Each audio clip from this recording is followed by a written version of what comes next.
Welcome to the Los Angeles Real Estate Podcast. It's our podcast on buying and selling real estate in Los Angeles. Today we'll be talking all about the stock market, how it affects real estate, and is it shifting? It is. We'll also go over how to focus on safety in your property and 5 red flags to look out for when buying.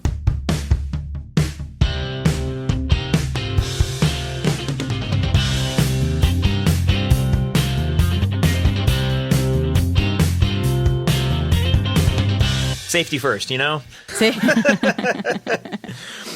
All right. Okay. Real estate. Well, before we get into real estate, Tanner, something very exciting, very special happened to me in the last couple of days. Oh, yes. This is the update for everyone listening. Sarah had her lunch with the Fonz. I went to lunch with Henry Winkler. How was it? It was actually amazing. So people always say don't meet celebrities or whatever. Don't meet your idols. You know? Don't meet your idols because they're going to turn out to be a-holes and they'll totally disappoint you. And Henry Winkler did not disappoint. Yeah. He was so sweet.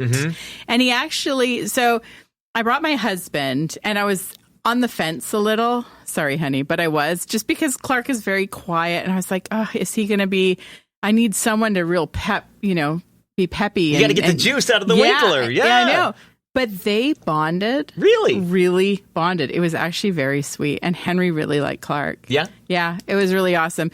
And we actually showed up about 20 minutes early because I wanted to mentally prepare to meet Henry Winkler. This is so funny to me. He was already there. What? And he was like, oh, hello. And I'm like, hi, Henry Winkler. Did you say his full name like that? Hello, maybe. Henry Winkler. I might have. I was so excited. And we sat down. I think we were there for almost 2 hours. Really? We had an amazing sushi lunch. The best part is that he ordered for us, and he was so excited. He's such a foodie. He would take a bite and be like, isn't this spectacular? Isn't this wonderful? I'm like, yes, it is, Henry Winkler. It was amazing. That's really cool. Yeah, it was a really once-in-a-lifetime opportunity. So, and he also brought books that he autographed for my kids. Oh. He has dyslexia. So Henry does. he wrote children's books because he actually had, and I did a lot of reading after, he had a pretty traumatic childhood where his parents were kind of mean and because they couldn't understand why he was doing so poorly in school. So he wrote these books. So I'm really excited. He autographed them for the kids. So I can't wait to start reading the kids the books and we'll read them together. But he was amazing. It was wonderful. Very nice. As everybody says he is. Very nice. The Fonz. The Fonz. Cool as can be. Yeah. So anyways, on to real estate. So this is something that I was aware of, but I'm not aware of the intricacies, how the stock market affects the real estate market. Right. So everybody can remember 2008, right, when the real estate market, stock market, everything completely crashed. The big crash, yeah, big recession. Crashed. A lot of that, now it's very complicated. Everything sort of works together.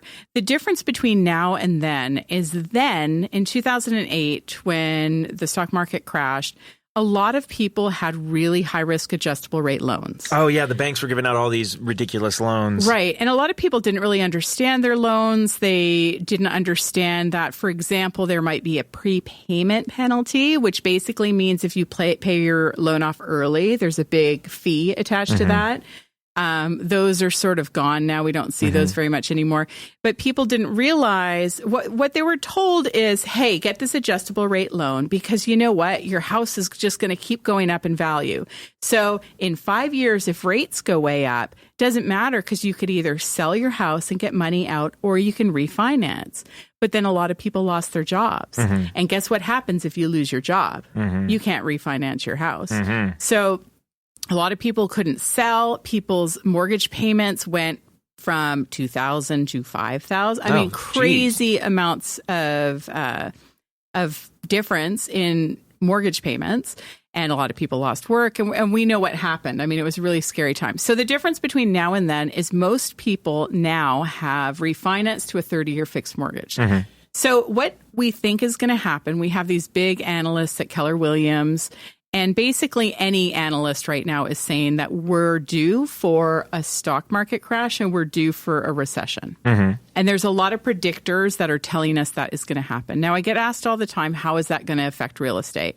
Well, a few things. Number one, I think it's a really smart idea at this point, if you have a lot of money in stocks, to move that money. And personally, I would put it into real estate because as long as you can cover your mortgage with rent, you're going to be ahead of the game. Now, if you have a lot of stocks and they dip in value, you're not going to be able to pull that money out until the stock market recovers. That could be 5 years. That could be 4 years. We never really know. Right. And what we're seeing now, so we're predicting a stock market crash. Stock market crash. We're predicting that's going to happen. We're not sure what's going to happen with the economy. But we do think that it's going to affect the country a lot stronger than it would necessarily affect LA. And the reason for that is we have such a low vacancy rate here in Los and Angeles. Low inventory. Our population density is so high. Right. We have so many people and so little housing that it might not affect LA as much as it will the rest of the country. So the one thing I would be very wary of, if you are buying now, I do still think it's a good time to buy because there's a few things. Number one, interest rates are super duper low, and that determines how much you're going to pay every month. Number two, as long as, again, you can cover your mortgage with rent, you're still going to be fine. And you're talking about specifically people renting out rooms in their house. Or just renting the house. So, for example, if you lose your job and you move in with your parents or you find a roommate or whatever, you can rent your house out and still be ahead of the game. So you have a backup plan. And then also, I still think it's a good time to buy. However, we do think that there's going to be a dip in luxury. So the high-end market, we think, is going to drop. We think the west side, parts of the valley, prices might dip a little bit because there's more inventory. We still think Northeast LA is a great buy. There's equity potential. And no matter what, with stock markets, with real estate, as long as you can hold, you're most likely going to recover and be fine. When you say changes in the luxury market, do you mean the very expensive houses? So anything over $2.5 to $3 million, I would consider luxury market. So if you do have a lot of cash, personally, I would not buy a house in that price point right now. Really? Like if you've got $500,000 to put down on a house or $1 million to put down on a house and you want to buy, you think, so it's over 2? Over 2.5, I would say. Anything under $1 million, you're probably still going to have equity, be able to rent for more than your mortgage. But the luxury market, there was a lot of building the last few years. And there's a lot more inventory in that market. So I wouldn't buy a super expensive, well, I don't have the means to. Right. It's a bit of a moot point. So I would just be careful. And then another thing is if you are buying, make sure you are buying a house with equity potential. We talk about that a lot on this podcast. Do not buy a house that's 100% turnkey. Every fixture is perfect because you're going to pay a giant premium for that. And if you do some renovations, your house is not necessarily going to be worth more. Well, yeah, that's something that I've sort of learned about my house as I've updated it. Because I've told you about this. I had to do a little refinance. Right. I've done a little refinance. It should be finished by the end of the month. I want you to look at it. I'm going to have you look at the contract. Yeah, that's great, actually, because, again, interest rates are crazy low right now. Well, and what I'm doing is I'm doing that so that I can fully finish this guest house, because so much of this is work that I can't do, but the whole intention there is to create a scenario in which I could rent the guest house out and cover my mortgage. Absolutely. Yeah, no, I'll definitely have a look at it for you. Yeah. But super important right now. And, keep an eye on your finances. I think it's smart knowing that there's probably going to be a stock market crash. We don't know how that is going to affect the job market. Unemployment's very low right now. But when things start dipping, people start laying people off. So be smart with your finances. If you're buying a house, make sure you have a reserve account in case you do get laid off. Maybe cut down your expenses. Try not to eat it out as much, and maybe don't get such an expensive vehicle, and just be smart about your money. And again, we don't think things are going to crash, but it's like anything. You don't want to be in a place where you have to cash out when your money is not worth as much. So, for example, you don't want to sell when the market, if it dips a little, you want to be able to wait that out. Same with the stock market. You don't ever want to cash out when your stocks have all dropped in value. Right, of course. Yeah. So in my opinion, and again, I'm not an analyst, this is just what I've been hearing from our analysts, is if you do have money in the stock market right now, it might be a good time to shift that into a down payment for real estate. and just be wise with your money and real estate decisions, and you should be fine. But again, it's something to watch and to keep an eye out on. And just in the next couple months, if you get in a real tight spot, hit me up. I'll rent you my guest house. Can you imagine? I mean, actually, your place is pretty sweet. You've got a pool. I think I truly, the longer I'm there, the luckier I think I was with this purchase. Everyone on the streets fixing up their house. It's a little cul-de-sac. I'm just bragging here. Yeah, it's a great area. And, and you have that option. Yeah. You have the ability to pay some of your rent. So, well, I also don't have any kids and I'm not married. Right. So it's like, that's a different thing. Not yet. Not yet. Not yet. All right, here is a buyer's tip. Go to the Los Angeles Building and Safety website and search building records of the home if you're interested in buying one, because often a lot of the records will be online. Alternately, some houses, like for instance, my house built in 1952, almost no records whatsoever. And then you go on a great giant search. Yep. And you go up to the attic and see if you can find, old treasure maps or something to give you. So, okay, super short story, but this is kind of funny. When we bought our house, the first time we saw it, we weren't able to see inside the house. It was a foreclosure. Second time we actually got into the house and there was a little crawl space into the attic, and we got up into the attic and we found a CD, and we looked at the CD, and it was Steiger, which is a music teacher at the music school we were going to. What? And he had lived in the house before we saw. It was like a few years previous. Wow. And the CD was in the attic, and we took that as a sign to buy the house. There you go. Steiger. It was all electric guitar with no vocals. Well, you mean perfect? It was pretty exciting, yeah. So if you find a Steiger CD in the attic, it means buy the house. All right, this one is like, talking about safety isn't necessarily always the most fun thing, but we had a couple shakes here in LA not too long ago. Very important. Shaky, shaky, wakey, wakey. I was in Canada. I missed all the fun. I was in Oklahoma. Oh, you missed the earthquakes too? I missed the shakes as well. Yeah, I like a good shake. I enjoy it. I do enjoy a little shake. So, yeah, we had a couple big earthquakes. None of the epicenters were close to where we are, and it doesn't sound like there's been a ton of damage or injuries or anything. We are on a fault line. It is very important that we are all earthquake aware, because they keep saying it's just a matter of time for us to have an earthquake. If you live in LA, you've heard this before. Yeah. So things around your house, I don't think you should not buy a house because we might have an earthquake, but it's something to be very aware of. There's a couple things around your house. So when you're buying a house, it's important to look at it with a mindset of safety.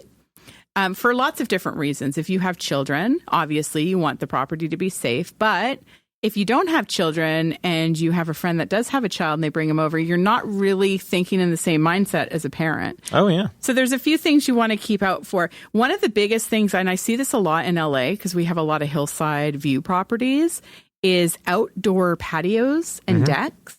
And a lot of the times they have the horizontal railings, which as a parent are really unsafe for little kids, because it's like, hey, there's a ladder. And perfect also to climb on. 100-foot drop down to your sure death. Yeah.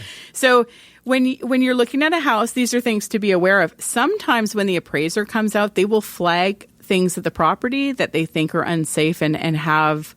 you have a requirement to put in like a hand railing or fix things before close. I tell you what's interesting is, as I've been going through this guest house process, I've been assigned an inspector, a city inspector, and what I'm doing is I'm changing a building from inhabitable to habitable. Habitable? Habitable. I'm making it so that someone can live in what used to be a garage, and garages weren't built to the same standards that houses were. Right. And so the earthquake thing for the garage conversion is a very serious thing to this guy. And so I might have to reinforce certain things in the roof just to make it earthquake safe. Then to boot, because there's a pool in the backyard, the same inspector talking about safety, he was like, oh, well, you're going to need to be able to show me that you have a barrier that goes around the pool, in case a kid is back here. And my whole thing is like, the last thing I want to do is put up a permanent fence. Right. And he said it doesn't have to be permanent, although a lot of places in LA have the fence around the pool now. But thankfully, I have this fence and what the previous owners put up there. But then also, we're talking about alarms on every door that goes to the exterior in case a child were to open this door or something. Absolutely. So pool safety, the codes for pools have gone so strict because so many children drown in pools.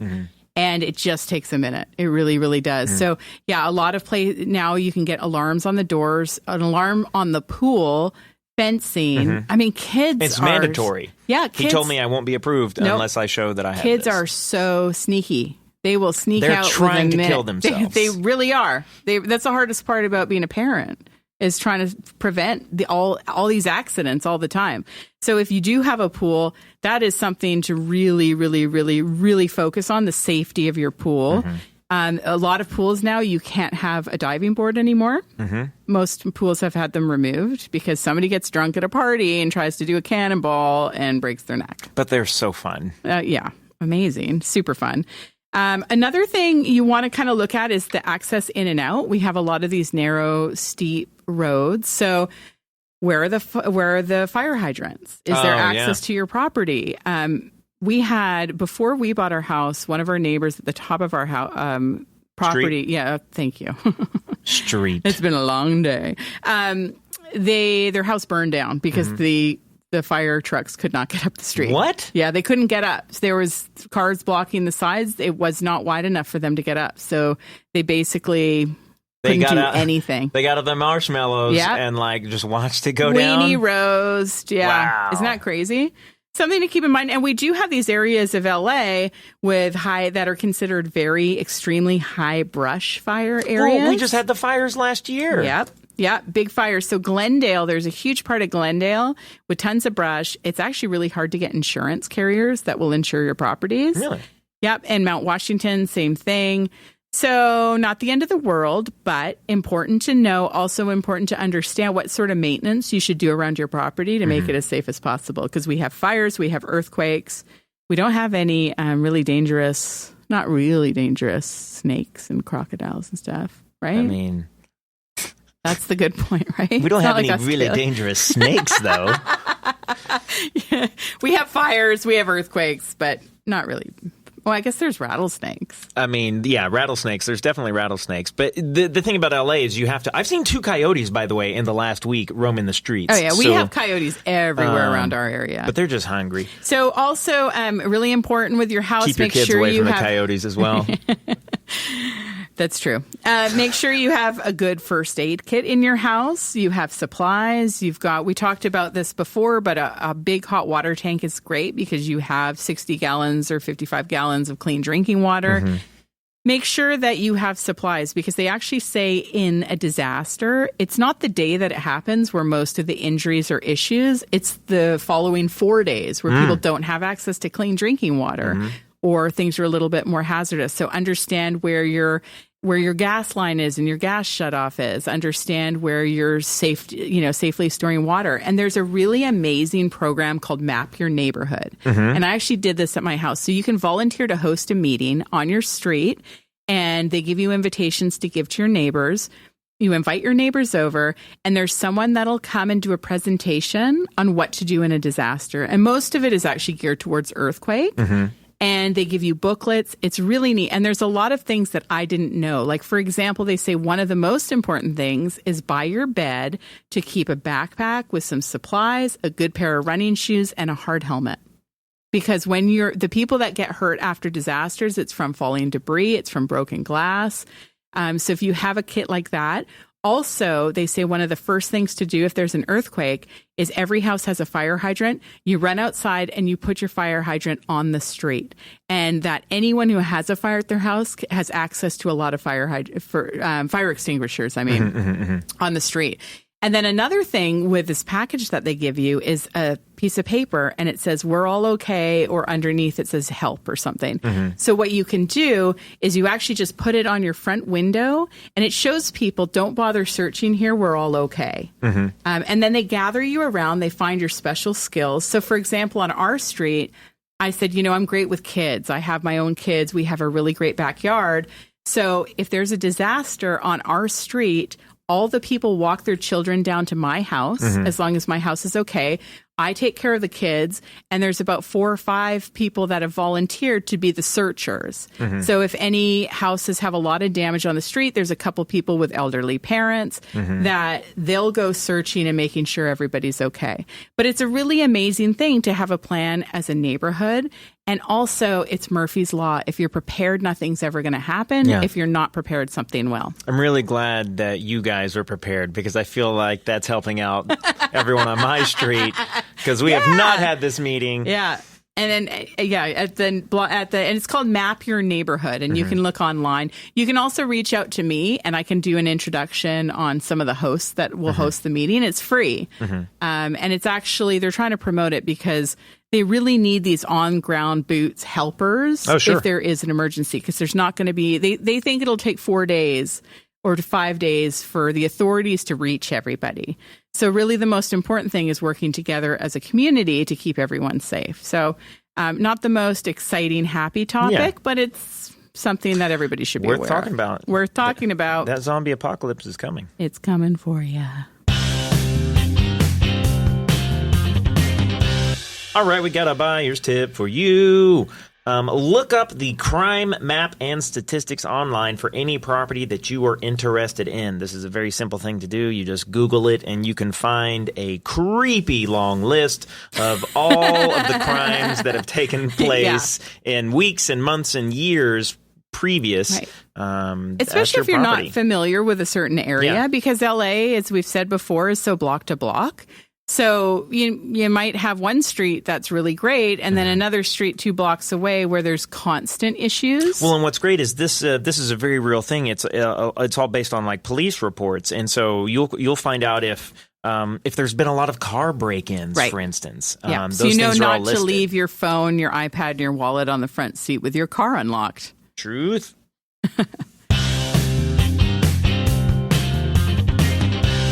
Okay, 5 red flags when buying. I like talking about red flags. Red flags? Yeah.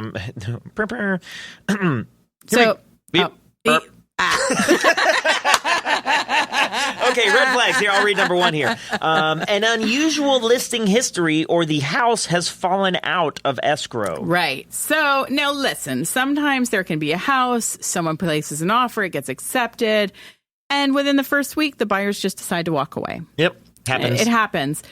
However, a lot of the times people decide to walk away because there is something wrong with the house. Dun, dun, dun. Means the owners could be legitimately crazy, or they're hiding something in the house. Right. Or a lot of the times inspections have discovered something that's really hairy-carry. So also unusual listing history. Someone's put it on the market, taken it off, put it on, taken it off. Those are red flags. It just means you should do a little bit more research, or your realtor should do more research on why. Why is this falling in and out of escrow? If the buyers change their mind, why? What is something that's a red flag is if you find out a house has been in escrow, and they've been in escrow for over a week, and you say to the listing agent, okay, cool, can I have the inspections from the previous transaction? They say, oh, we don't have them. They never shared them.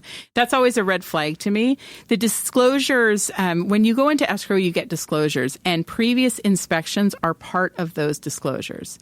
Now, the previous buyer doesn't necessarily have to give them to the listing agent, but most of the times they want to, because they either want a reduction, or they're using it to negotiate, or they don't want someone to buy it later on and not discover these big problems they found. So that's a red flag to me. And number 2, if it's priced way too low. Too low. Too low. So I get this a lot. I'll have clients send me a listing. We've been looking for a while. We've seen a bunch of houses and they're like, here's a listing and it's $200,000 less than it should be. There's usually a reason why. Sometimes, and you can't see the whole. So when we, as realtors, look at the MLS, we see a lot more details than you would on like a Redfin or Zillow or Trulia or anything. And sometimes those are auction properties. Sometimes it's a probate, which means that they get a bid, they go to court, and then from there it turns into an auction. So if you see something that's too good to be true, most of the time it's too good to be true. Your realtor, again, should be able to tell you this. Number 3, the listing agent and seller are vague when asking questions about the condition. And this generally happens in escrow. If you say, how old is the roof? Oh, the roof is, I don't know, we're not sure. Has it leaked?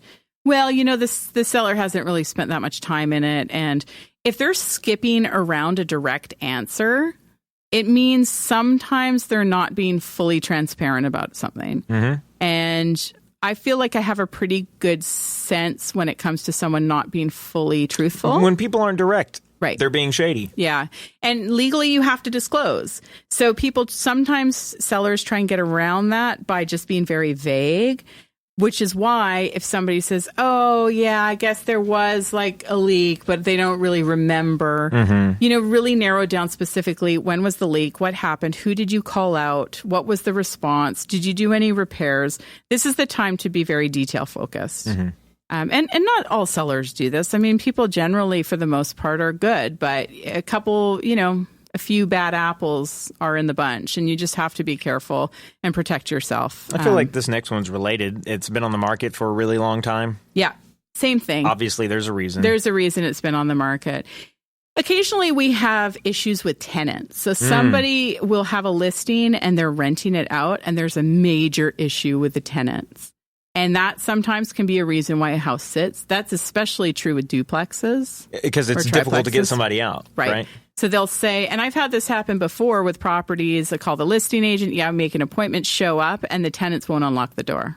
And they're just like, you're not coming in today, lady. Crazy. So, yeah. They, most of the time people are nervous about a rent increase or something changing their living situation. So I understand both sides. But again, hostile tenants can be an issue, and that can cause a property to sit. I'll read number 5 here. Potential construction or changes to the neighborhood are in the works. If a lot of houses are on the market on the same street or in the same building, several openings in one building is a dead giveaway. This is especially true for a condo. Yeah. So if you see a condo and there's 6 of the units are for sale at the same time, don't buy in that building. There's probably a reason why. Yeah. So it could be there's another building being built and it's going to block the views. And again, this kind of stuff has to legally be disclosed, but you really want to do a little more research and go deeper, find out why. I also just want to shout out all of these red flags are excellent indicators for relationships as well. Let me tell you, unusual in and out of relationships, way too expensive, vague when answering questions, been single for a really long time and about to undergo some major work. Stay away. Swipe left. Good tip. Good tip, Tanner. I've got dating tips out the wazoo.